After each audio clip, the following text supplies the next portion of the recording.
Boye malamu na programme na biso ya lelo tozali kolobela bozongisami na mboka ya nzoto ya nkondo Moïse Tshombe oyo azalaki moko na bayebani na Congo, azalaki ministre ya mboyi ya mibale ya ekolo Congo démocratique, kasi nsima na lipanda, kasi nsima na yango kima mboka na kofundama na makambo ebele pe akendaki kokufa na libanda. Kasi mokonzi ya mboka ya sika Félix Tshisekedi ntango azwaki bokonzi asakolaki bozongi ya nzoto ya nkondo Moïse Katumbi Moïse Tshombe bolimbisi pe ya lokola ya Emery Patrice Lumumba. Lelo toyambi nkoko to pe mwana nkoko ya Moïse Tshombe na nkombo ya Jean-Jacques Tshombe mpona kolobela yango toko tuna ye mwa mituna mpona yango mpo libota pe to pe ye azali na mwa makanisi. Mbote ndeko na biso Jean-Jacques Tshombe.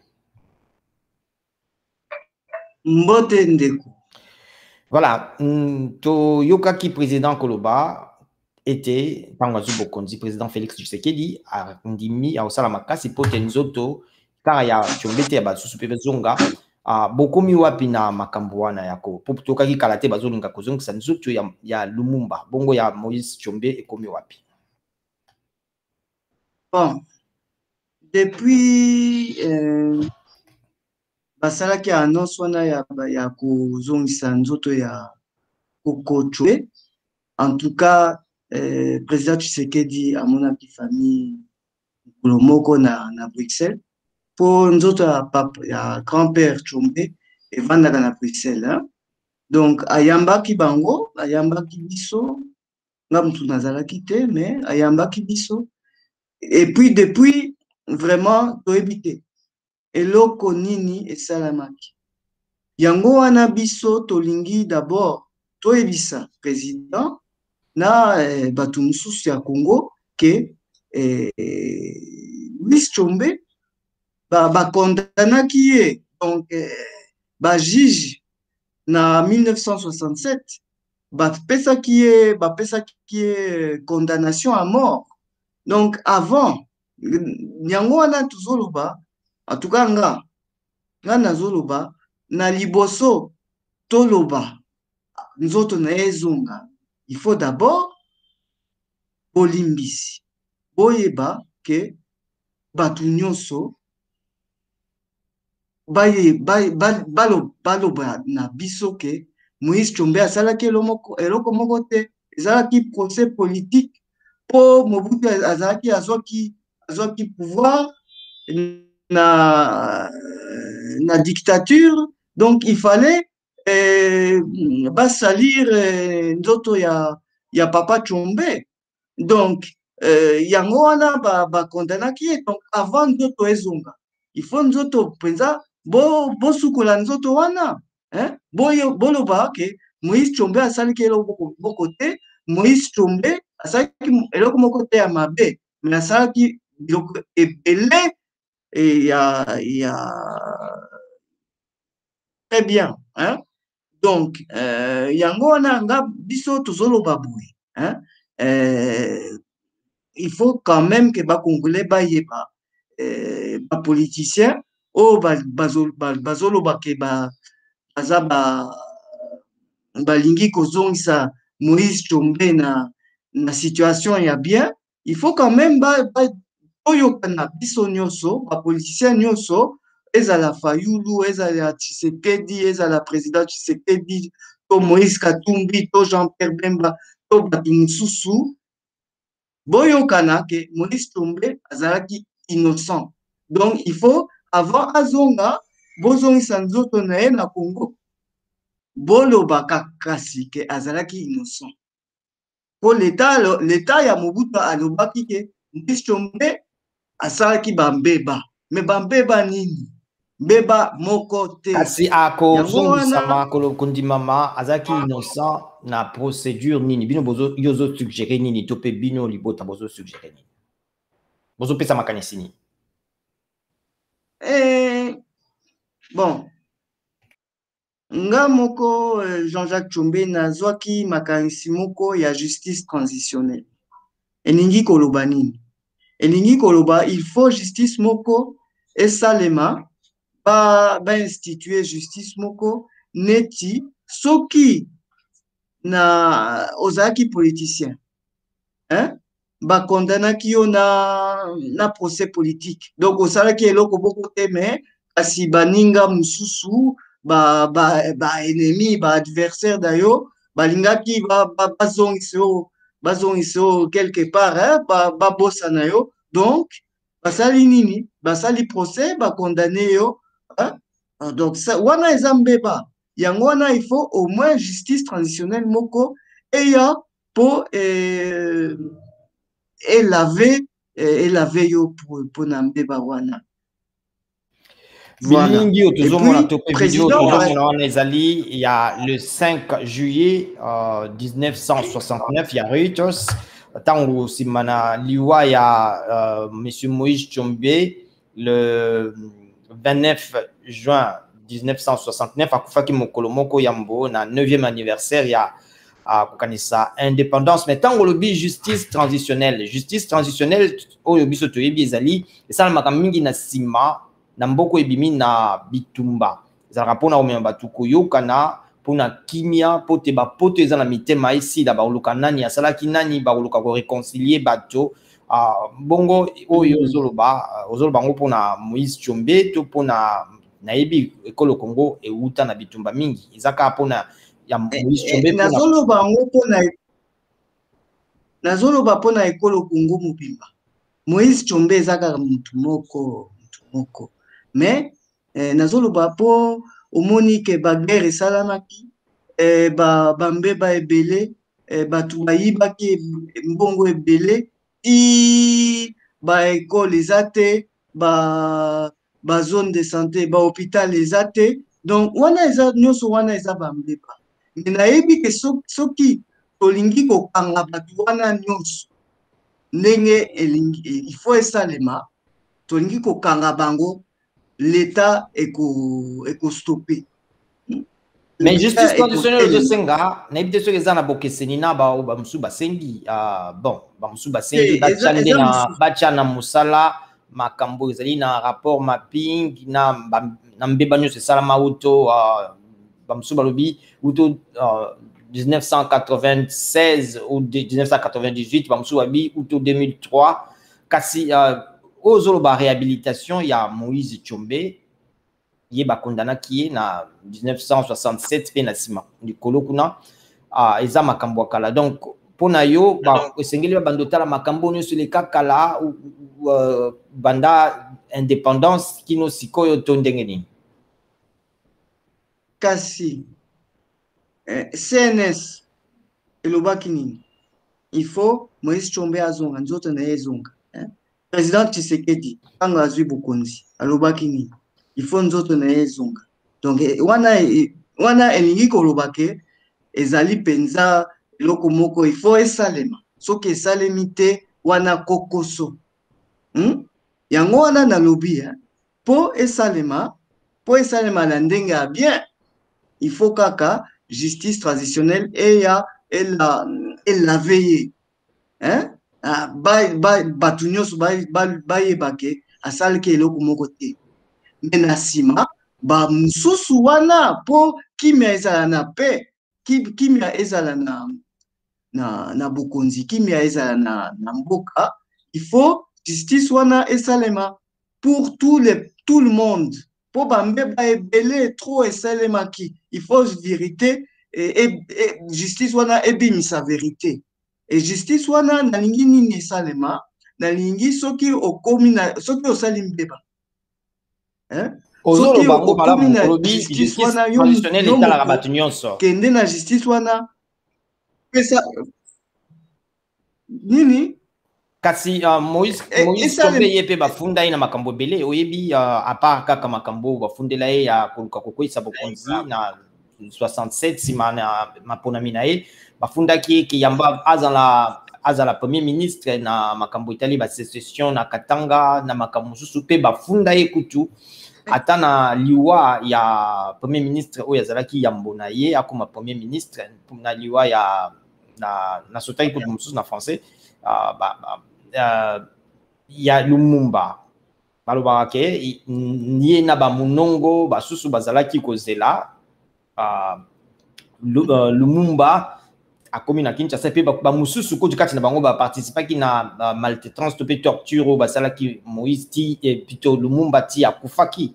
Donc soki balobi basala justice transitionnelle lokolo ozosenga oyo etalaka ngambo nyonso bakokweyisa pe Moïse Tshombe na likambo yango.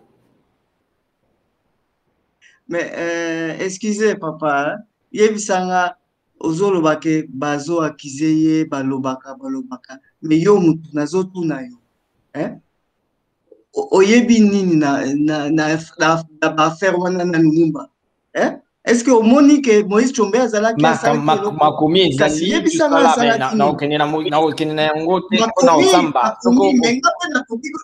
nakoki kokoma yo osalaki mbeba. Est-ce que osalaki yango sikoyo yebisanga na likanisi nini okoki koloba awa ke Moïse Tshombe asalaki bambeba nini? Est-ce que ye mutu azwaki Lumumba akoti na prison? Est-ce que ye mutu amemaki ye depuis Kinshasa alors qu'azalaki na Lubumbashi te, azalaki na Kinshasa te, jour bamemaki Lumumba na aéroport de la Loi. Est-ce que vraiment azalaki? Est-ce que asalaki yango? Est-ce que oza na image moko, na preuve moko? Wana ezaka ba propagande. Na koki kosala ba propagande na yo naloba partout que asali boye alors que osalaki rien. Ba propagande wana eza kaka po Moïse Tshombe gagnyaki ba élection. Ye mutu ifale azala président. Tiko Mobutu ye azwi mokonzi ya président. Ifale kaka apesa mbeba epa Moïse Tshombe. Et puis surtout ba occidentaux aussi. Po Moïse Tshombe azalaki mutu ya kimia. Mais ba mususu balingaki kimia te. Ye mutu azongisaki kimia na Congo. Ezalaki na 65. Soki azalaki te, kimia ekoki kozala te. Mais bolingi kaka koloba azalaki sécessionniste. Alors que ezalaki eloko moko ya politique. La politique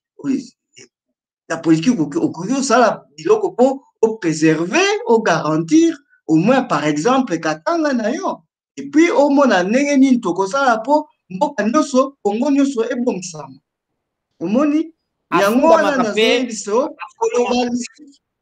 koloba lisusu te ke asalaki bambeba.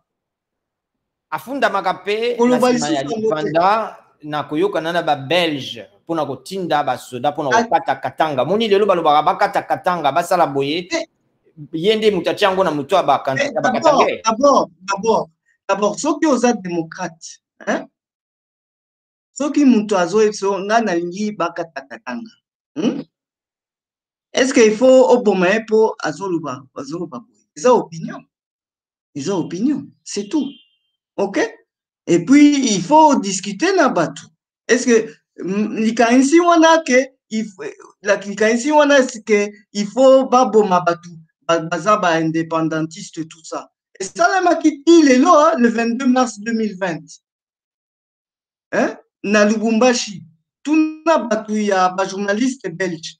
Bakomaki ke le 22 mars 2020 bakatange babomaki bango bazalaki na arme te mais babomaki bango po oza na opinion donc il faut baboma yo est-ce que oza complice na biloko ya ndenge wana nakangisi te. Donc opinion eza opinion mais surtout histoire soki otangi bien okoyeba ke nani asalaki réunion ya Congo asangisaki Congo na 65 ezalaki Mobutu te. Soki Moïse Tshombe azwaki mokonzi ya premier ministre te Congo ezalaki ya kokabwana donc nani asalaki unité ezalaki Moïse Tshombe, c'est tout. Donc wana biloko wana nyonso ezaka na ba propagande batu mingi bayebi bapropagande wana me bayebi vérité te yango wana nga il faut naloba vérité et puis vérité wana bato nyonso bayoka yango par la voix de l'Amérique par exemple. Voilà, Voilà. donc tomonaki tango balobi bazongisa nzoto ya nkondo Laurent et plutôt Emery Patrice Lumumba na Kinshasa. Boko na bato ya libota na ye ba telemi balobi bango bandingi te. Est-ce que bino boza na bomoko na famille eza pozo loba eza position ya bino famille bosi bondimaki bino nyonso tazonga to ba mususu balingi te to pe kaka bino bolingi condition wana ya azala d'abord amnistier yambo to pe alimbisama makambo nyonso asala ebosanama pour azala réhabilité yamboko nzoto ne zongisama na Kinshasa. Jean-Jacques, question wana eza question te. Nayoki kasi wana mituna oyo eza kotuna te. Kwani est-ce que vraiment okoki ondima que mutu olobiki asali bambe pas vraiment akimi mboka po nini po ezalaki dictature? Est-ce que on dimi kaka ke ba innocenté yete? Il faut baloba ke Moïse Tombe azalaki vraiment héros. Azalaki héros ya démocratie. Azalaki héros ya Congo. Verra véritablement. En tout cas, vraiment, esprit na évité soki ekondima ndoto ezonga na cadre wana. Na cadre wana ndoto ezonga mais esprit nanga kaka donc soki ba amnistie bino bonite ke azonga. Nga nazoloba te mpo na famille mobimba. Nga naza koko. Ba mususu bazali. Voilà. Il faut pas que est-ce que voix de l'Amérique ekoyamba sans Tshombe ou bien bana nyonso ya Tshombe? Non. Donc menga nazoloba c'est normal. Ekoki kosalema te famille okoki otuna bato mususu mais en tout cas ata ba politicien soki otuni bango otuni président Tshisekedi nalingi otuna ye est-ce que bis Tshombe akoki nzoto na ye koki ezonga alors que bafundaki ye bajijaki ye bakondamne ye? Est-ce qu'il faut pas condamnation wana elimwa? Alors tout simplement c'est que il faut lelo po nini nazoloba lelo po batu babosana te babosanaki po Mobutu alingaki te bamumbutu président mosusu balingaki tobosana yango wana nga nalobi biso Fabi en tout cas nga nazobosana te. Il faut vraiment ozongisa honneur et pas ya Moïse Tshombe et puis politicien mosusu ya lelo bazoloba te o procès politique. Alors ça veut dire que combien procès politique ezalaki ya Moïse Tshombe? Donc soki olingi oloba ke vraiment procès politique eza bien te toza ba victime na liboso il faut oloba Moïse Tshombe azalaki na procès politique. Il faut oloba non au procès politique, non au procès politique comme celui de Moïse Tshombe. Voilà. Donc, c'est une invitation. Après, tokosa appelle justice transitionnelle de conciliation. Tokosa la conciliation. On a un consensus, la politicienne nyoso, bakondimango. Justice transitionnelle de conciliation. Donc, olingi na kuki ko expliquer, autant isao, justice transitionnelle de conciliation. Nayebi yango malamu na yebi yango malamu na kolobama comme ce soit te mais batu bayebi te demanda mobongo musala CNS salaki elobaki makambo ya Tshombe yo bomoni ke kokaki te. Est-ce que tu ekokas sameki ekokas non c'est pas passé donc wana nyonso eza ba ekokisa ouais ekokaki te. Est-ce que d'autres eza kuna? Est-ce que d'autres eza na Kinshasa? alors d'autres eza ti à Bruxelles wana eza ba bonne intention po bayebi ke Tombe eza penza eza référence moko ya démocratie po azalaki politicien moko aganyaki ba élection ya solo na ndenge ke seni ya 65 epubliaki ba résultat nyonso oyo seni esalaki yango te lelo epubliaki ba résultat nyonso donc aza penza héros de la démocratie ezalaki multipartisme donc ça veut dire que aza référence donc batu soki régime elingi ekota na démocratie bazoloba mpona Tshombe mais en réalité eloko moko te ezosalema ezosalema te mpona nini nga nakangisi ke soki topesi justice transitionnelle de conciliation oyo ekobosala biloko ebele na bacondition sur certaines conditions alors Moïse Tshombe bakondima basala vraiment musala po Moïse Tshombe ezonga po ti lelo depuis président Tshisekedi alobaki attention wana nini esalamaki est-ce que oyoki même tosali boye to progresser rien donc ça veut dire que pour moi oh eloko esalema il faut esprit ya bien ezala nango c'est tout. Voilà. Merci beaucoup ndeko Jean-Jacques Tshombe ozali koko tope mwana ya Moïse Tshombe wazalaki ministre wayambo ya mibale ya koponama na école Congo démocratique sima na Lumumba ata bakimba pe basusu bazalaki meye ya ponamaki na sima